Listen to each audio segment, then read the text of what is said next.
Good afternoon, class. My name is Carly Diaz, and today my partner Adrian and I will be arguing against our opponent's claim that states the U.S. should prohibit abortion except to save the life of a mother. So viewed as murder in many countries, abortion is a hotly debated topic which divides our society into its supporters and deniers, including along religious lines.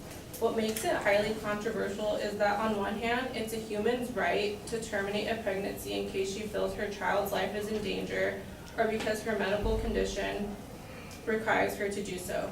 However, all the women that come through with the abortion inadvertently commit a morally reprimanded act that involves depriving the yet unborn human being of life, though immature in many respects.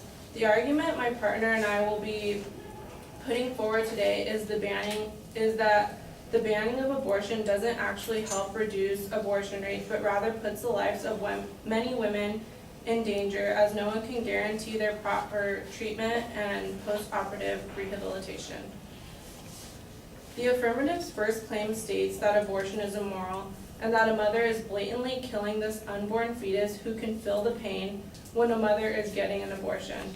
Many people regard the right to control one's own body as a key moral right.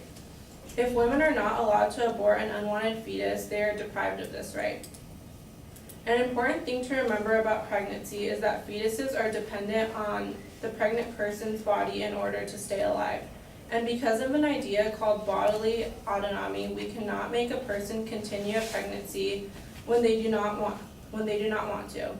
I would also like to point out that it isn't right for someone to decide whether a person has to continue a pregnancy that might negatively impact them physically, socially, and financially. Another thing that stood out to me is when he said that this is like murder.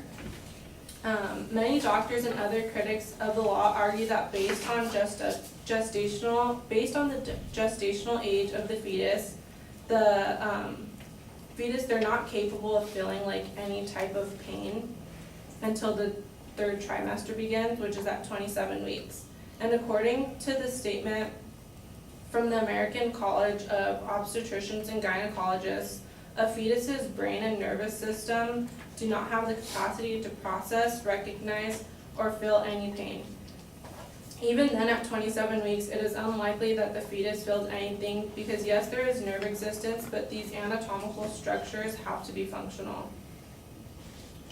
My opponent then claims that it is morally wrong to use tax dollars to fund abortion when it is coming from people who may or may not be opposed to it. At present, the federal Medicaid program mandates abortion funding in cases of rape, incest, and as well as when a pregnant woman's life is endangered by physical disorder, illness, or injury.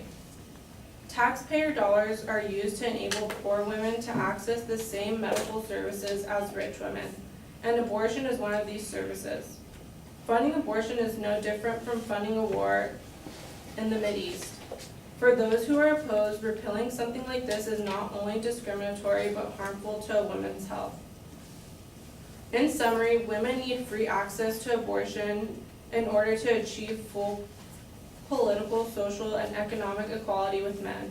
Women need the right to abortion in order to have the same freedom as men.